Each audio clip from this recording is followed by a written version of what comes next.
하나님의 말씀 마태복음 1장 18절로 25절입니다.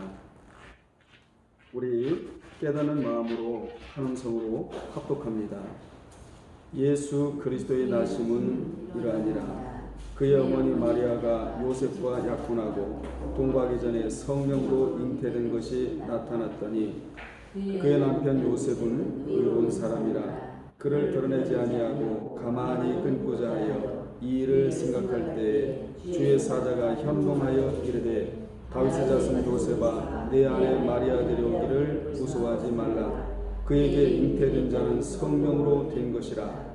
아들을 낳으리니 이름을 예수라 하라. 이는 그가 자기 백성을 그들의 죄에서 구원할 자의 심이라 하니라. 이 모든 일이 된 것은 주께서 선지자로 하신 말씀을 이루려 하심이니 이르시되 보라 처녀가 잉태하여 아들을 낳을 것이요 그의 이름은 임마누엘이라 하리라 하셨으니 이를 번역한즉 하나님이 우리와 함께 계시다 함이라. 요셉이 잠에서 깨어 일어나 주의 사자의 분부대로 행하여 그의 아내를 데려왔으나 아들을 낳기까지 동침하지 아니하더니 나음의 이름을 예수라 하니라. 아멘. 이 시간에는 사람 법대로 처리한 요셉이라는 제목으로 함께 은혜 나누겠습니다. 사랑법대로 처리한 요셉이에요. 사랑법을 적용시켰다는 것입니다. 본문은 율법대로 적용하지 않고 사랑법을 적용해 그 법대로 처리한 요셉에 대한 말씀입니다.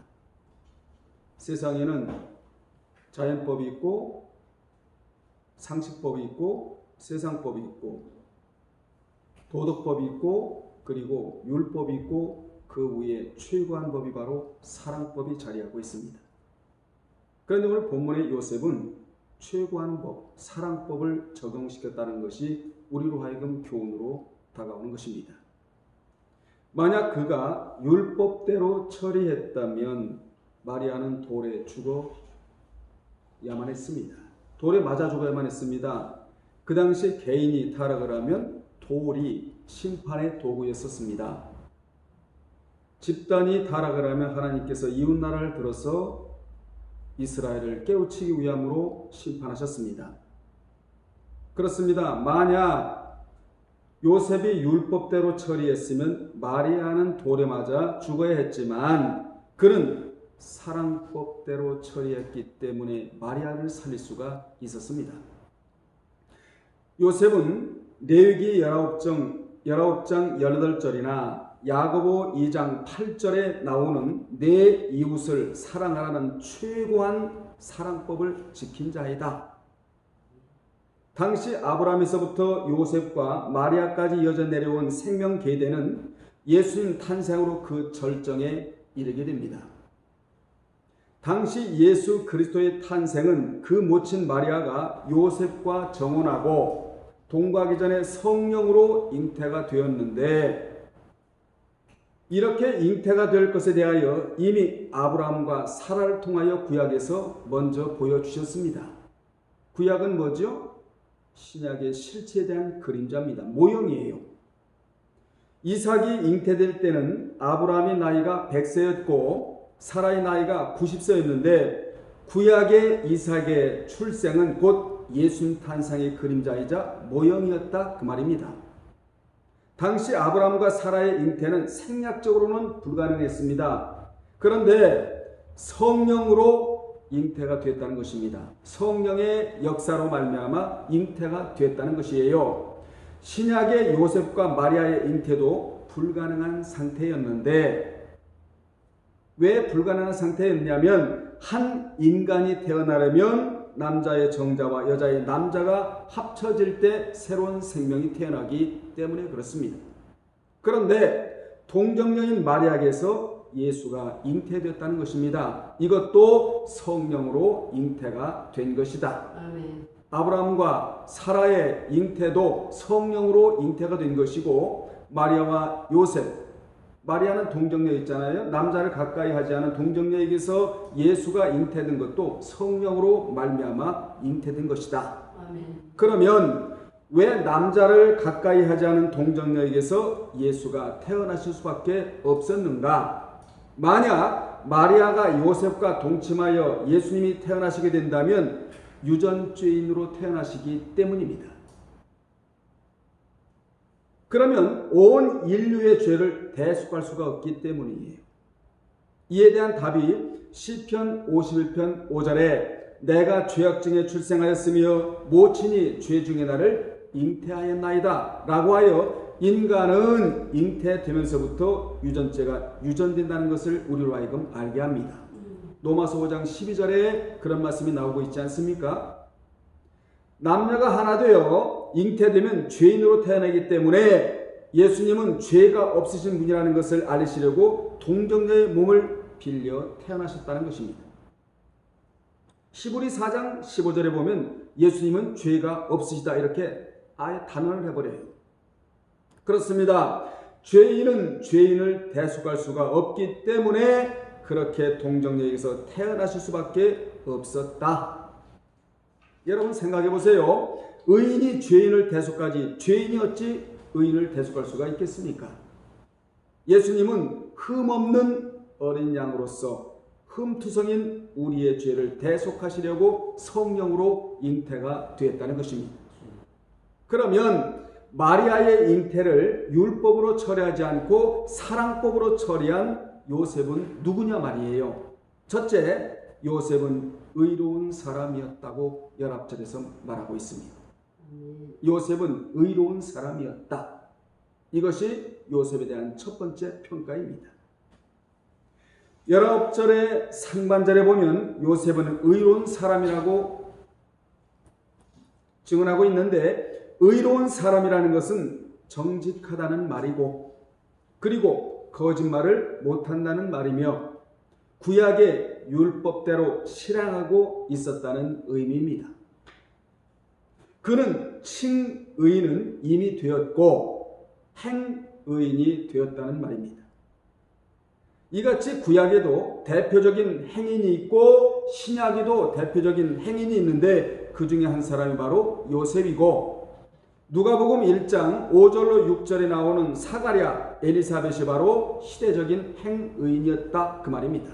여러분도 칭의인이 이미 되었잖아요. 그러니까 시대적인 행의인이 되어야 한다는 교훈을 우리는 받아야 합니다. 누가복음 1장 5절로 6절에 보면 유대왕 헤롯 때 아비야 반넬의 제사장 한 사람이 있었으니 이름은 사가랴요 그의 아내는 아론의 자손이 이름은 엘리사벳이라. 이 두 사람이 하나님 앞에 의인이니 여기 의인은 칭의인을 얘기하는 것이 아니고 행의인이니 주의 모든 계명과 규례대로 흠이 없이 행하더라 라고 기록이 되어 있습니다. 아멘. 이것이 행의인의 특징이에요. 그 밖에 빌립보에서 옷감 포목상을 하며 바울의 사역을 도왔던 누디아나, 바울의 동역자인 브리스길라와 아굴라 부부 등도 시대적인 행의인이었다. 그러나 반대로 악인들이 있습니다. 행의인의 반대는 악인이거든요. 그들은 바로 악한 도구로 사용되었던 애굽의 바로 왕, 악인이었잖아요. 성령으로 시작했다가 육으로 마친 아나니아와 삽비라 부부, 다윗의 부인 미갈 등등이 악인이었어요. 하나님께서는 왜 악인을 오늘날까지 그대로 두시는가? 여러분 궁금하시죠? 악인들을 보고 선을 발견하라고. 아멘. 악인을 보고 의인이 되라고. 어떤 의인? 행의인이 되라고 악인을 그대로 두고 계신다는 것이 성경이 주는 교훈이에요. 그렇다면 구약의 대표적인 행의인은 누구냐? 노아, 다니엘, 욥, 이 세 사람이 구약의 대표성을 띠고 있는 행의인들입니다. 에스겔서 14장 14절에 이 같은 내용이 기록되어 있는데 거기에 보면 이 세 사람이 거기 있을지라도 그들은 자기의 공의로 자기의 생명만 건지리라. 나 여호와의 말이니라 라고 기록을 하고 있습니다. 성경에 보면 칭의는 내가 칭해줄 수 없기에 하나님의 의라고 분명하게 기록이 되어 나옵니다. 이는 장서적으로 말하면 홍해는 우리가 가를 수 없기 때문에 하나님이 일방적으로 갈라주신 것이나 마찬가지예요. 홍해는 인간이 가를 수가 없잖아요. 하나님께서 갈라주셨기 때문에 이스라엘 백성들이 홍해를 건너서 광야로 나올 수가 있었지 않았습니까? 의미적으로 구원의 속옷은 우리가 만들어 입을 수 없기 때문에 하나님께서 일방적으로 만들어 주셔서 입혀주신 옷이라면 이사야 61장 10절 상반절에 행의는 자기가 해야 하기 때문에 자기의 의나 자기의 공이라고 정확하게 성경은 기록하고 있는 겁니다. 행의는 홍해를 건너 광야에서 말씀으로 짠 의의 겉옷인 세마포를 의미합니다. 구원의 속옷은 하나님이 일방적으로 입혀주신 옷이기 때문에 은혜의 옷이라면 행위의 겉옷은 매일매일 우리가 짜서 입어야 하는 은총의 옷이다 그 말입니다. 아멘. 이사야 61장 하반절에 나오는 말씀입니다. 이 옷을 계시록 19장 7절 8절 9절에 보면 세마포라고 정확하게 기록을 하고 있습니다. 성도들의 옳은 행실이 바로 세마포라고. 그러니까 신앙생활은 뭐죠? 세마포 짜기 운동이에요. 아멘. 이같이 칭의와 행위가 명확히 갈라지지 않으면 본문의 요셉이 왜 사랑법을 적용했는지를 알 수가 없습니다. 칭의를 얻고는 사랑법을 지키기가 어렵지만 어린아이라서 행위롭다함을 받는 자는 얼마든지 사랑법을 지킬 수가 있다는 것이 성경이 주는 교훈이에요. 성경에 칭의와 행위를 구분하면 문장의 전후 문맥을 살펴봐야 하는데 문장 전후에 믿음이나 하나님이나 예수님이 들어가면 무조건 칭의이고 문장 전후에 말씀이 들어가고 계명이 들어가고 규례가 들어가고 성경이 들어가고 행위가 들어가면 무조건 행의입니다. 이러니 성경을 제대로 안다는 것이 얼마나 중요한가 그 말이에요. 적어도 예수를 믿는 자라면 칭의와 행위가 있다는 것을 알아야 우리가 행위롭다함을 받을 수가 있게 된다 그 말입니다. 요셉은 칭의인을 넘어 행의인이라서 그를 드러내지 아니하고 가만히 끊고자 하였다. 이런 말씀이 나오는 겁니다. 여러분, 칭의인은 기본적인 은혜와 교리는 알지만 행의인은 하나님을 정확하게 알고 그리고 자신을 알고 이웃을 알기에 무슨 일을 만나면 사랑법으로 처리하고자 한다 그 말이에요. 오늘의 키워드는 뭐죠? 사랑법이에요. 두 번째, 요셉은 마리아의 허물을 드러내지 않았답니다.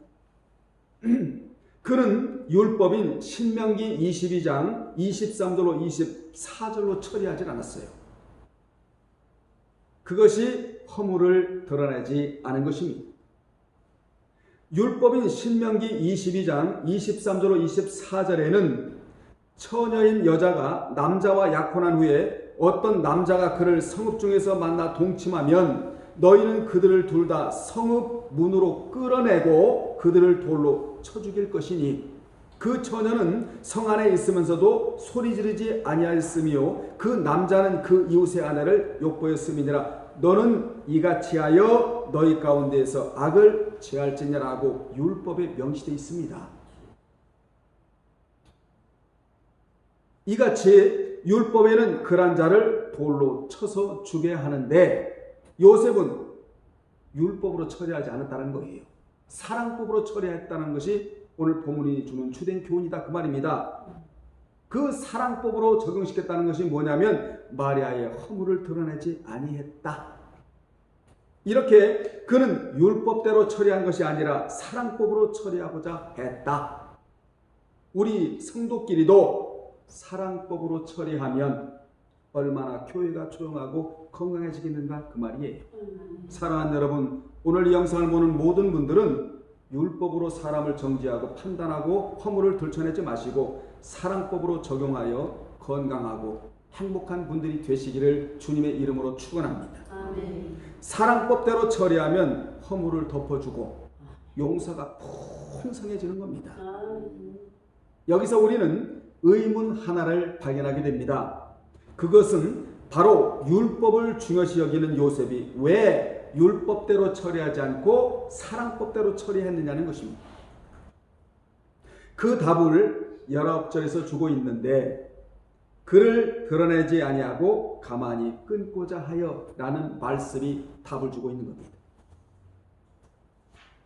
그를 드러내지 아니하고 가만히 끊고자 하여 라는 단어를 원어적으로 해석을 하면 그는 마리아의 비밀을 가장 먼저 알기에 가장 가까이서 드러낼 수 있었지만 그는 그리하지 않고 풀어주고 놓아주고 싶었다. 이렇게 번역되어 나옵니다. 그는 벌어진 사건을 두고 급히 처리하지 않고 먼저 하나님의 뜻을 깨닫기 위해 깊이 묵상했던 것입니다. 이 점을 우리가 배워야 돼요. 그는 일어난 일에 대하여 허둥대지 않고 그 일을 두고 깊이 뭐하고 숙고하고 또한 그는 하나님의 섭리를 깨닫기 위해 애를 쓴 훌륭한 신앙인 중에 신앙인이었습니다. 그래서 주님이 그에게 고급 비밀을 알려주셨다 그 말이에요. 이런 자에게는 특급 비밀을 알아낼 수 있는 비밀이 숨겨져 있다는 것입니다. 만약 그가 이렇게 하지 않고 마리아의 허물을 드러냈으면 그는 돌에 맞아 죽어야만 했습니다. 그러면 한 사람은 죽고 죽게 한 사람도 불행해야만 했다는 것이지요. 둘 다 불행했다는 거 아니겠습니까? 그러나 그는 사랑법으로 처리했기에 둘 다 복을 받을 수가 있었다는 것입니다. 이같이 행위는 언제나 사람을 죽이는 편에 서지 않고 나도 살고 상대방도 살리는 편에 서 있게 된다는 거예요. 행위는 자신의 입장에만 서지 않고 상대방의 입장에 설 수 있는 자이다. 당시 요셉은 두 가지를 가지고 있었습니다. 하나는 율법을 가지고 있었고 하나는 사랑법을 가지고 있었어요. 그런데 요셉은 사랑법인 베드로전서 4장 8절에 무엇보다도 서로 열심으로 사랑할지니 사랑은 허다한 죄를 덮느니라 라는 말씀을 은밀의식 가운데 적용하고 있었다. 이게 중요합니다. 여러분, 말씀 많이 아는 것도 중요하지만 그 말씀을 삶 가운데 그대로 적용시키는 것은 더 중요하다는 사실을 이 시간에 기억하시기를 바랍니다. 이와 같이 요셉은 남의 허물을 덮어주는 사랑이 많은 자였다. 사람이 상대방의 허물을 들춰내기는 쉬워도 덮어주기는 얼마나 힘이 듭니까? 우리는 요셉에게서 교인끼리 서로 사랑법을 지키는 이 법을 배워야 한다는 거예요. 그래야 교회가 조용하고 건강하고 용서도 풍성해지고 하나님이 원하시는 교회가 바로 사랑법을 적용하는 교회입니다. 요셉이 이 일을 사랑법으로 처리하고자 할 때 주의 사자가 나타났습니다. 요셉이 이 일을 깊이 생각할 때 주의 사자가 꿈속에서 나타나서 말하되 다윗의 자손 요셉아 내 아내 마리아 데려오기를 무서워 말라. 저에게 잉태된 자는 성령으로 된 것이다. 이렇게 가르쳐 주십니다. 20절에 나오는 말씀이잖아요. 이같이 요셉은 주의 천사가 꿈속에서 가르쳐 주셨기 때문에 성령으로 잉태되었다는 사실을 알았다는 거예요. 이게 뭐죠? 특급 비밀입니다. 그렇다면 그가 이 일을 생각한 것이 무엇이냐? 아내를 데려올 것인지 데려오지 않을 것인지 이에 대하여 기도하고 묵상했다 그 말입니다. 그러므로 무슨 일이 닥쳤을 때, 여러분에게 무슨 일이 닥쳤을 때 경거망동하지 말고 깊이 생각하는 사람, 즉 심사숙고하는 사람이 되어야 성공할 수 있다라는 교훈입니다. 아멘. 여러분 그렇잖아요. 흥분하고 혈기를 부리게 되면 뇌 활동이 마비돼서 제대로 말도 나오지를 않아요. 더듬거리고 지혜로운 생각도 떠오르질 않습니다. 그래서 실수를 하게 되는 거 아니겠어요? 사실 웃을 때 말이 잘 나오지 화가 나고 분노가 나면요 말도 잘 안 나오잖아요. 그래서 무슨 일을 만났을 때 경거망동하게 행동하지 말고 요셉처럼 기도하고 묵상하고 심사숙고하여 그 일을 하나님의 뜻대로 처리하고자 할 때 하나님께로부터 특급 비밀을 알아낼 수 있다는 것입니다. 21절에 보겠습니다. 21절에 보면 이 같은 내용이 더 구체적으로 나오는데 21절에 보면 요셉이 이 일을 깊이 생각할 때 주의 사자가 꿈속에서 나타나 말하되 아들을 낳으리니 이름을 누구라 하라? 예수라 하라. 이는 그가 자기 백성을 저희 죄에서 구원할 자이심이라 하니라고 말씀해 주셨습니다. 요셉이 이 일을 깊이 묵상할 때 천사로부터 3가지 비밀을 알아냅니다. 그것이 무엇이냐? 첫째, 마리아가 아들을 낳을 것이다. 이게 첫 번째 비밀이에요. 여러분, 오늘날은 성별에 대하여 미리 알 수 있지만 당시로는 전혀 알 길이 없었기에 이것은 특급 비밀이었다 그 말입니다. 무한한 자에게 묵상하고 기도하고 경거망동하지 아니하고 심사숙고하고 사랑법으로 일을 처리하고자 하는 자에게는 하나님께서 상으로 복으로 특급 비밀을 알려주시겠다는 강력한 사인이 본문에 들어가 있다 그 말입니다. 이러한 은혜가 여러분에게 있기를 주의 이름으로 축원합니다. 두 번째는 아들의 이름은 누구다? 예수이다. 이게 두 번째 비밀이에요. 그리고 세 번째 비밀은 예수는 자기 백성을 저희 죄에서 구원할 자이시다. 참고로 성경에 낳기 전에 이름부터 지어진 경우는 이스마엘이고요. 그리고 이삭이고 그리고 고레스이고 그 다음에 예수님이에요. 낳기도 전에 이름부터 지어진 케이스예요. 여기 앞으로 예수라고 하라는 말씀대로 2000년 이상을 지나오면서 변함이 없이 그분은 전 세계에 하나밖에 없는 예수 그리스도이십니다. 아멘. 이분의 자녀가 되고 우리는 아들이 될 수 있는 제세기간을 그분으로부터 남겨지게 돼요. 오늘 또 세마포를 짜면서 하나님 말씀을 사모하고 하나님 뜻대로 살려고 몸부림치고 있는 것입니다. 또 다른 이름을 가진 자는 전부 이단이에요. 하나밖에 없다는 것입니다. 진리도 하나고 예수도 하나고요. 22절로 23절에 보면 이 모든 일이 된 것은 주께서 선지자로 하신 말씀을 이루려 하심이니 이르시되 보라 처녀가 잉태하여 아들 낳을 것이요 그의 이름은 임마누엘이라 하리라 하셨으니 이를 번역한즉 하나님이 우리와 함께 계시다 함이라고 했는데 이 구절은 무슨 구절이죠? 22절로 23절은 이사야 7장 14절에 이미 이사야 선지자에 의해 예언된 말씀이에요. 이사야 7장 14절에 보면 그러므로 주께서 친히 징조를 너희에게 주실 것이라 보라 처녀가 잉태하여 아들 낳을 것이요 그의 이름을 임마누엘이라 하리라 라고 이사야 선지자가 예언을 했는데 그 예언대로 예수께서 오신 것입니다. 여기서 우리는 임마누엘의 개념을 제대로 알아야 된다 이 말이에요. 임마누엘은 영원히 하나님께서 함께 하신다. 영원히 함께 한다는 뜻으로 하나님이 무조건적으로 함께 하신다는 의미가 아니라 행위 언약의 대상자들은 말씀을 지켜요. 행해야만이 함께 준다는 사실을 우리는 여기서 올바로 깨달아야 합니다. 여러분, 임마누엘의 확실한 조건의 말씀이 요한복음 14장 21절과 23절이에요. 거기 보면 나의 계명을 가지고 지키는 자라야 나를 사랑하는 자니 나를 사랑하는 자는 내 아버지께 사랑을 받을 것이요. 조건적이잖아요. 나도 그를 사랑하여 그에게 나를 나타내리라. 23절에 보면 예수께서 대답하여 이르시되 사람이 나를 사랑하면 내 말을 지키리니 내 아버지께서 저를 사랑하실 것이요 우리가 저에게 와서 거처를 저와 함께 하리라. 조건적인 임마누엘, 이걸 깨달아야 된다 그 말입니다. 우리가 하나님을 사랑하고 이제 사랑을 입어야 하고 하나님의 말씀에 순종하여 그분께로부터 받는 복을 받아야 된다는 것이에요.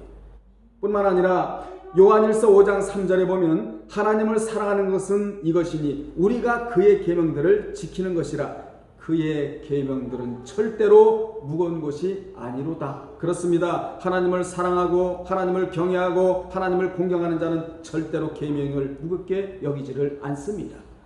하나님이 우리의 자유를 위해서 평강을 위해서 말씀을 주셨다고 분명히 기록을 하고 계시잖아요. 여러분 말씀 들을 때 말씀이 무겁게 들립니까? 그러면 안 된다는 것이죠. 아멘. 주님이 불신자 때 만나주신 분은 구원의 임마누엘이시고 믿고 난 후에는 우리가 찾아가야 만나주시는 임마누엘의 하나님이시라는 사실을 이 개념을 올바로 이 시간 정립하기를 주의 이름으로 축복합니다. 아멘. 세 번째, 요셉은 말씀대로 순종한 자였다. 24절에서 요셉이 잠에서 깨어 일어나 주의 사자의 분부대로 행하여 그의 아내를 데려왔답니다. 성령께서 데려오라고 하는 대로 데려왔다는 것이에요. 요셉은 주의 사자의 분부를 불순종하지 않고 그대로 순종한 자였다. 여기 분부는 뭐죠? 명령이고 대로는 순종이에요.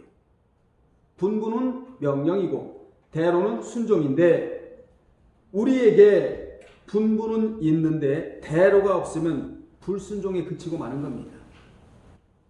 오늘 여러분 하나님께서 여러분에게 뭐라고 오늘 권면하고 계시는 것이죠? 분부하고 계시는 거예요.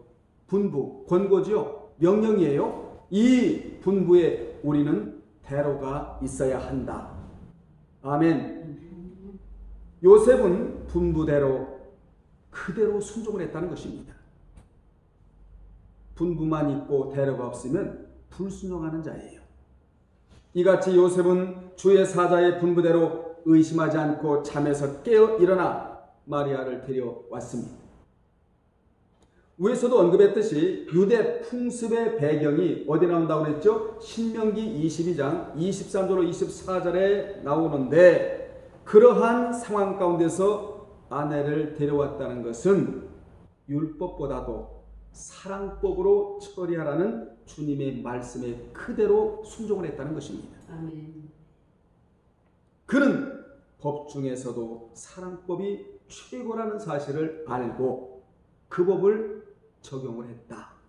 아멘. 우리도 그 법을 준수하는 자들이 되어야 하겠다. 아멘. 그래야 용서가 풍성해지고 교회가 건강하고 성도 간의 교제가 사랑의 교제가 된다라는 교훈이에요.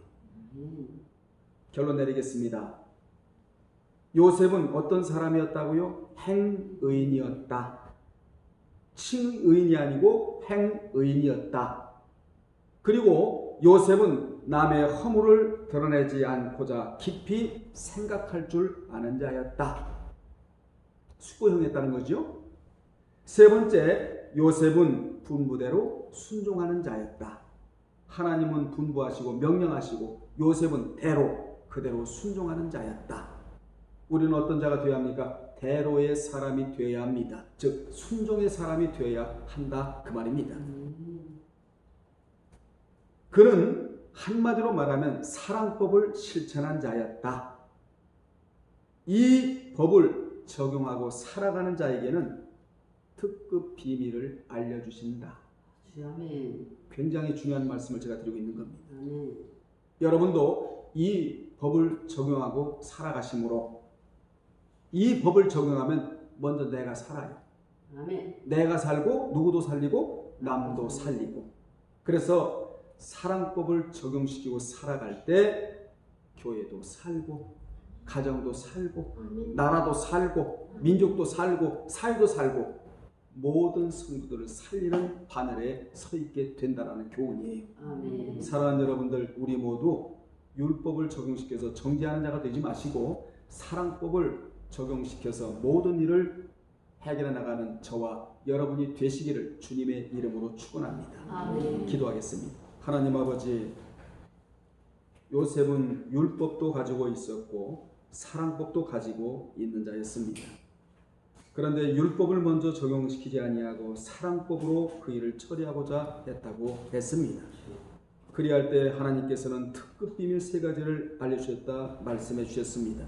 우리도 사랑법을 적용하고 사랑법대로 처리하고 살아가는 우리가 되기를 원하나이다. 그리할 때 교회가 건강하고 성도들끼리의 교제가 원활하며 용서가 풍성해질 줄로 믿사오니 사랑법을 적용시키는 모두가 되기를 원하옵고 예수님의 이름으로 기도합나이다. 아멘.